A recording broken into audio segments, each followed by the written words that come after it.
Bismillah, wassalatu wassalamu ala rasulillah. Rabbi shrah li sadri wa yassir li amri wahlul uqdatan min lisani yafqahu qawli. Rabbi yassir wa la tu'assir wa tammim bil khair. Let's begin lesson number 5. In this lesson, we will learn about the possessive phrase which is called al-idafatu. So this is going to be our second phrase. The first one that we learned was al-jaru wal-majruru, that is called prepositional phrase. And inshallah, today we will learn the most important, or I can say one of the most important phrases, which is called possessive phrase or al-idafa. Ismun, that means name, and ibnun, that means son. These two words, but they have more functions than the meaning itself.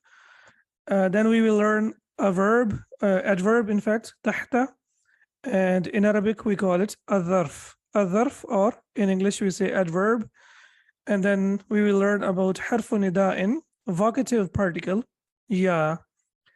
So inshallah, we will learn about these things. And the most important thing that we have in this lesson is phrase number 2, which is called possessive phrase. We started our lessons with al-jumlatul ismiyatu, the nominal sentence. Hadha kitabun, we started from that. And we still continue with the nominal sentence. Now, a little bit more that we need to know about it, inshallah. So a sentence that starts with a noun is called nominal sentence or jumla ismiya. We know about that. It has a subject and a predicate. So this information might be new to you. First, we were talking about that a nominal sentence has two parts. And now we are learning that the names of the two parts. The first one is called mubtada'un. The meaning of mubtada'un means something that has been started or something that has begun.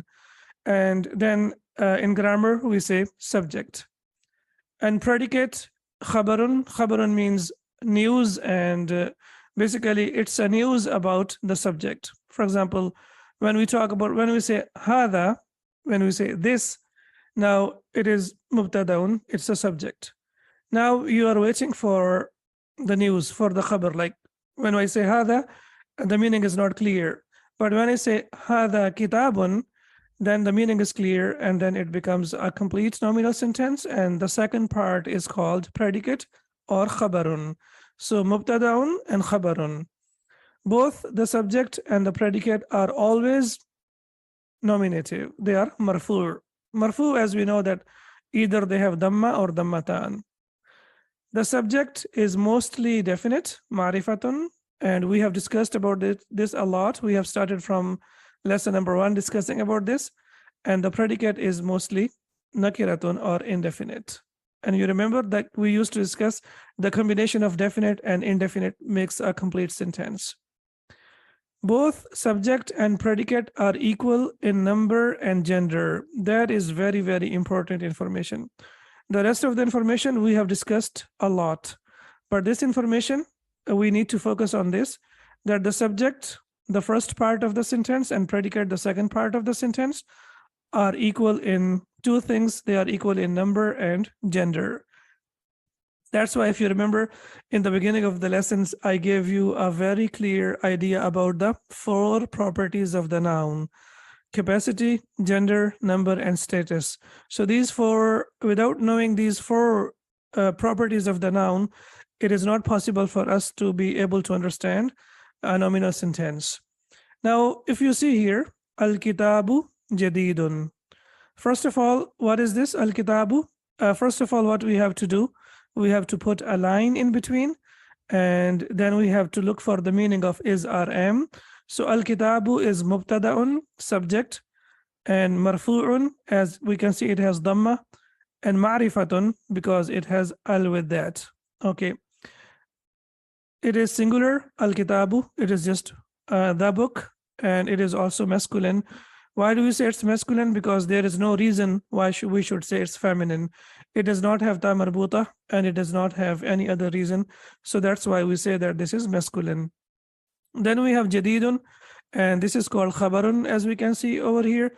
It is marfu'un because it has dammatan, and it is nakiratun. It's a common noun because there is no reason why we should call it a definite noun. You know, definite noun, it should be ismun alamun, the name of a specific person, place, or thing. It should have al before that, and we have discussed that it should be ismul ishara. And so all these categories, we don't have them here. So that's why we say it's an indefinite noun. So when we put them together, and jadidun is also singular, and it is also masculine. The feminine will be jadidatun. The feminine will be jadidatun. There is no ta marbuta. That's why we say that this is masculine. So it has to be equal in number and gender. That is very important. Mubtada'un and khabarun. Now you know this, that we call them mubtada and khabar. And we have discussed that they are always marfu. And generally, or most of the times, mubtada is definite noun and khabar is indefinite noun. Similarly, we can see al-qalamu maksurun. The pen is broken. And hadha baytun.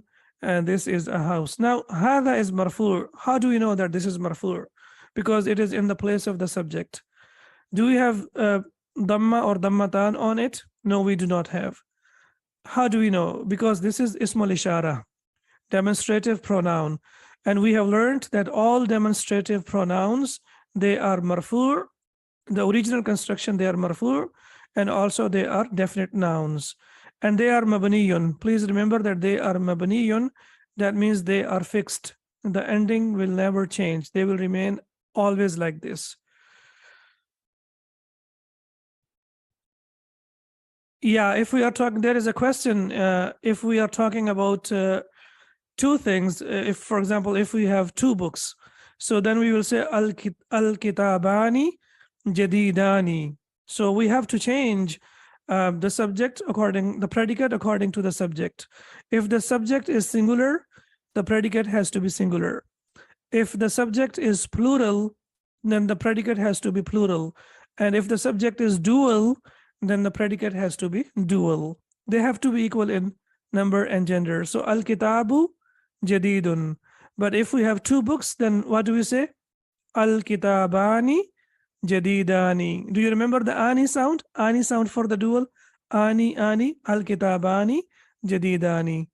Al-qalamani maksurani, and so on and so forth. So inshallah, I'm sure it's clear now. The rest of the things you already know. The new information that we can see over here is that they are equal in number and gender. That's number one. And number two, we call them, the subject is called mubtada'un and the predicate is called khabarun. Now we move on to the most important, or one of the most important phrases, which is called al-idafatu. Why do we use it? First of all, we need to know, like, why do we use it? It is used to show possession. Why do we use it? To show possession. Now we know that in a nominal sentence, what we do, we put two nouns together. We have two nouns together. For example, we have baytun, and baytun means a house, as we know, and bilalun means Bilal. Okay, now we have two nouns together. Baytun, Bilalun. Please focus on this. Write it down. Focus on this. If you're using your phone, please stop using your phone. If you're lying down, please stand properly and focus on this. Baytun means a house and Bilalun means Bilal. Does it make any sense? A house, Bilal, or Bilal, a house. Does it make any sense to you?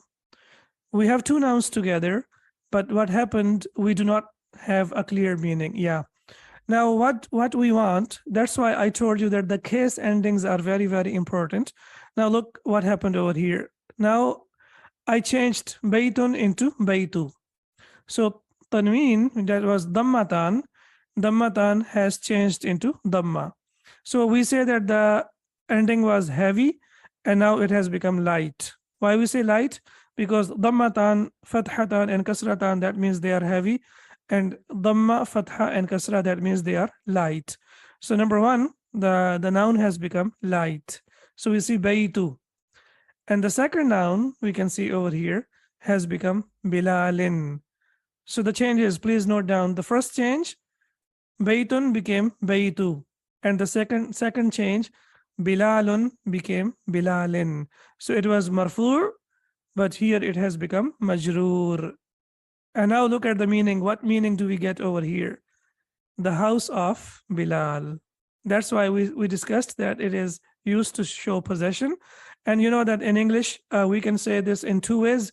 Either we can say the house of Bilal, or we can say Bilal's house. We know that like either we use of or we use apostrophe to show the possession in English.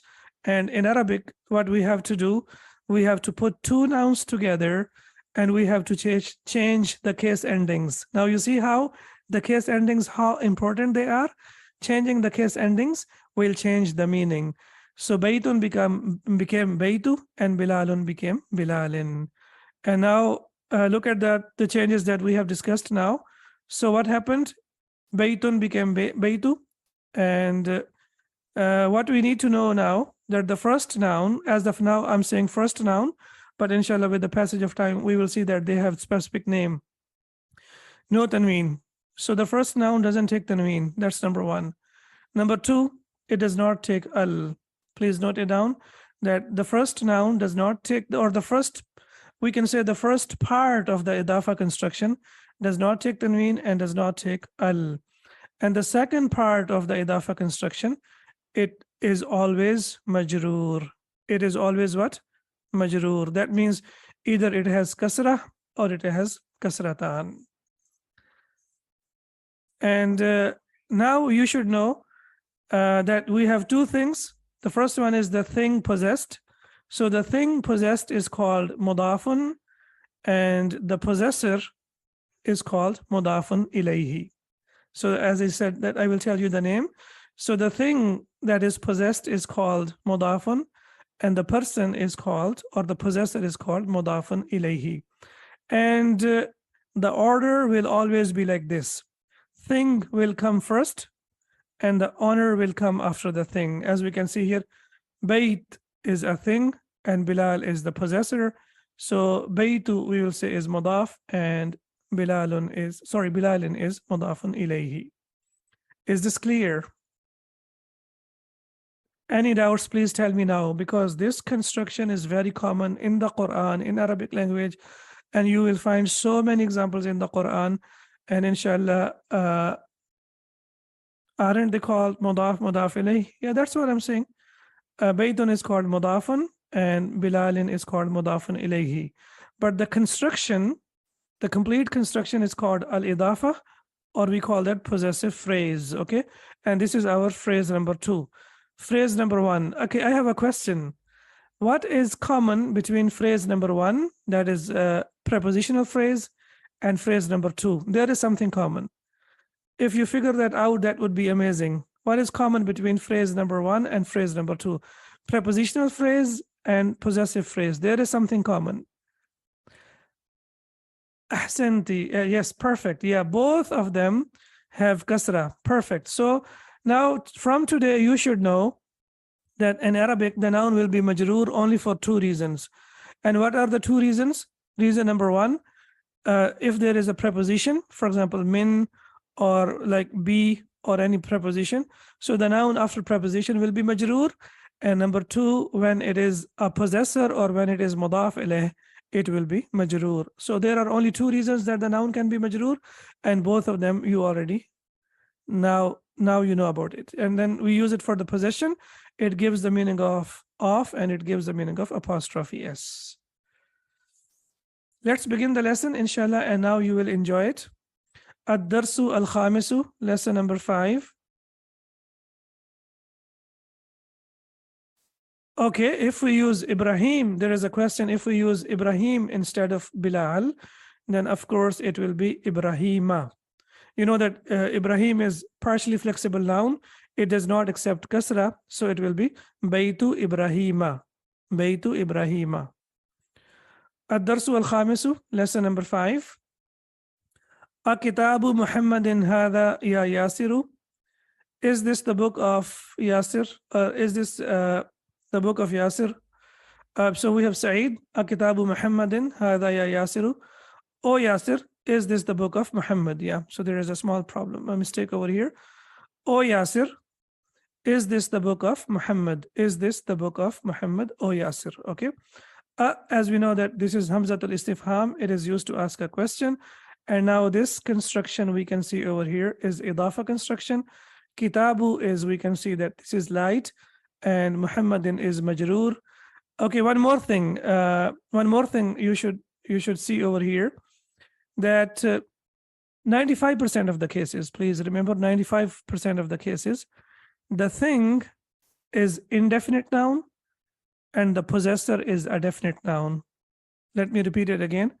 In 95% of the cases, the thing is indefinite noun and the possessor is definite noun, as we can see over here. Okay. Akitabu Muhammadin hadha ya Yasiru. Is this the book of Muhammad, O Yasir?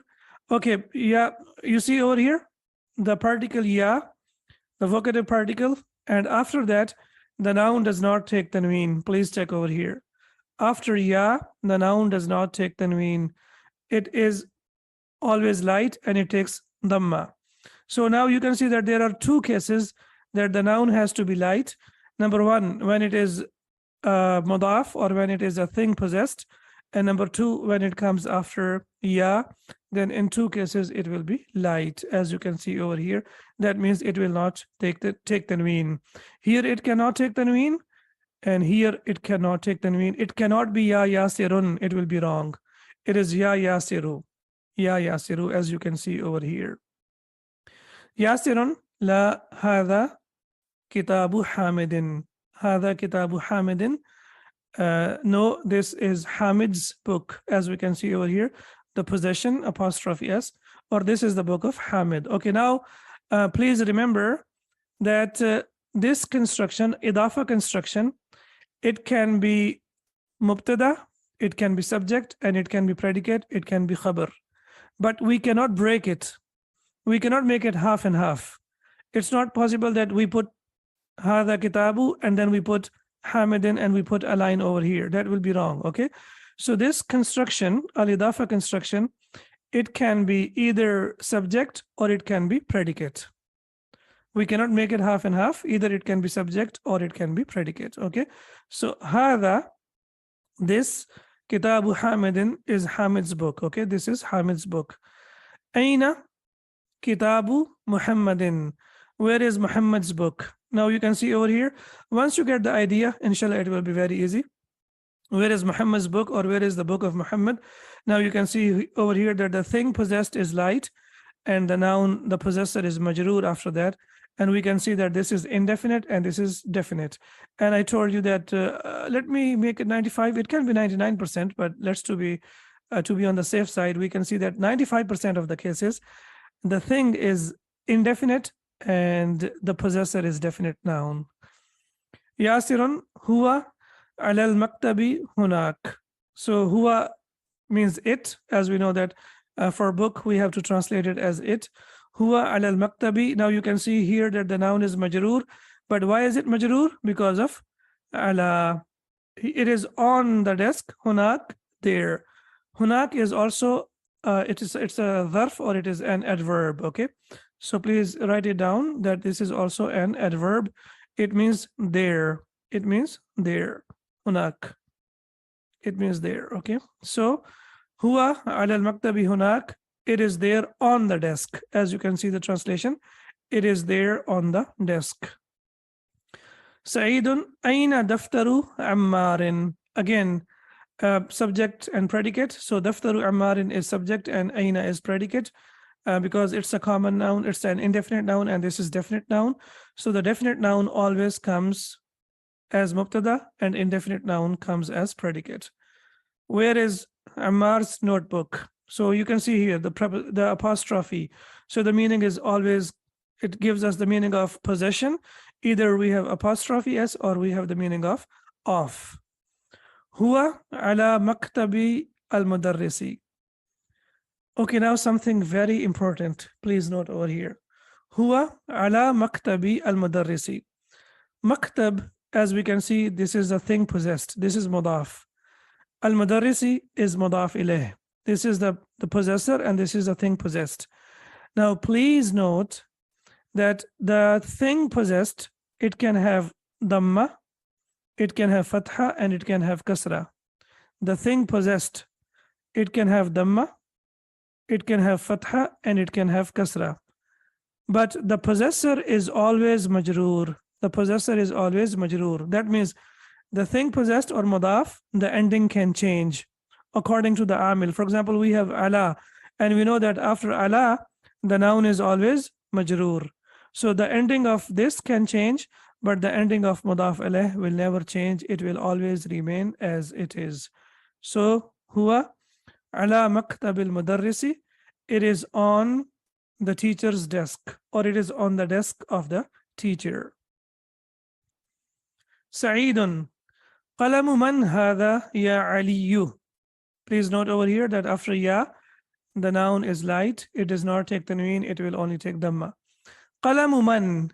Now qalamu man is a complete construction, and this is idafa construction. Now we can see over here that qalamu is light. It does not have tanween. And man, we can see over here, this is always mabniyun. Man, as we know, it means who, and it is always mabniyun. That means that it is always fixed and the ending will not change. So we cannot put kasra over here because this is mabniyun ala sukun, as we say, that this is always fixed and the ending is fixed with the sukun. It is always sakin. So now we will say that man is majroor, but the ending we cannot see. The ending is hidden. The ending is what? It is hidden. Qalamu man hadha ya aliyu. So qalamu man is, as we can see, the idafa construction. So I told you that idafa construction can be mubtada and it can also be khabar. It can be predicate. The question is man qalamu. If we say man qalamu, then the meaning will be who is a pen? Who is a pen? But we don't want to say who is a pen. We want to say whose pen is this? Whose pen is this? So we will say, whose pen is this, O Ali? Qalamu man hadha ya aliyu. Whose pen is this? So qalamu man will be, we can say subject, and hadha will be predicate, and ya aliyu is the additional information that we have over here. Aliyun hadha, we have to put the line. So this is subject, hadha is subject, and Taleem-al-Quraan is the predicate. And we know that this is the idafa construction, and this is the predicate, and the translation will be, this is the teacher's book, or this is the book of the teacher. Sa'idun, aina, where? Haqibatul mudarrisi, where is the bag of the teacher, or where is the teacher's bag? Now please check here that the thing possessed can be masculine and the thing possessed can be feminine. That's not a problem. We don't have to look for equality. They should not be equal in number and they should not be equal in gender. We only have to see that it can be qalamu man, because there is a question, why not qalamun man? Because qalam is thing possessed. And if you remember, I told you that the thing possessed is always light. It is always light. It cannot take tanween. It's a very basic rule that I told you in the beginning of the lesson, that mudaf, or the thing possessed, will not take two things. What are the two things that it will not take? It will not take tanween and it will not take al. It is mamnu'. Both of them are not possible. So that's why we have to say qalamu man hadha ya aliyu. So aina haqibatul mudarrisi, where is the teacher's bag? Hiya tahta al-maktabi. Hiya tahta al-maktabi. Tahta means under. And you can see over here that I have put it like in the box over here. Why I have put it for a reason. Tahta is a dharf. That means it is adverb. It is adverb. But it functions as thing possessed. It functions as mudaf. Again, tahta is a dharf. It is an adverb, but it functions as thing possessed. So what happened over here? This is mudaf and al-maktabi is mudaf ilayh. It is under the desk. So we will call it special mudaf. What will we call it? We will call it special mudaf because it is functioning as a mudaf. And why it is functioning as a mudaf? It has changed the ending of al-maktabu into al-maktabi, as we can see over here. Yes, qalamu man, both of them are indefinite. That's right. Okay, now The second thing that we can see over here is very, very important. When an indefinite noun is associated with a definite noun to show possession, it becomes a definite noun. Okay. Baytun, is it definite or indefinite? It is indefinite, and it means a house. Lafdul jalala, nothing can be more definite than lafdul jalala, right? It is definite. Okay, now when we want to say the house of Allah, we say Baytullahi. What do we say? Baytullahi. Now what happened? Baytu was indefinite, but because of lafz al-jalala, now it has become definite. So now both of them, of course, lafz al-jalala is always definite, but because of the thing possessed, as we can see that it is definite, that's why the noun that we associate with this has also become definite. So both of them are definite nouns over here. Baytun is indefinite, but when we put it with a noun that is already definite, then it also becomes definite.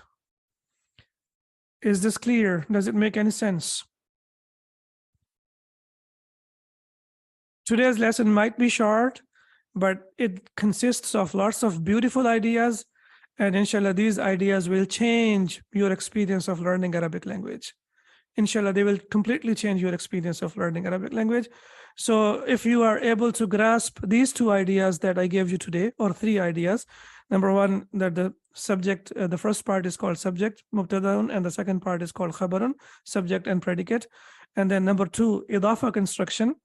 We put two nouns together. The first noun is basically light, and the second noun is majroor, and it gives the meaning of or the apostrophe s. And number three, when we put an indefinite noun with a definite noun, then it also becomes definite. So we call this Baytullahi. That's why, do you see the translation? The house of Allah. Why do we say the house of Allah? Because we have lafz al-jalala and we put them together, and because of the association, it has also become a definite noun. That's why we should have association with good things and with good people, so that if they are definite, we also become definite. And if we have association with something that is indefinite, then of course we will also become indefinite. So that means we have to have association with good people, with good things, and good person.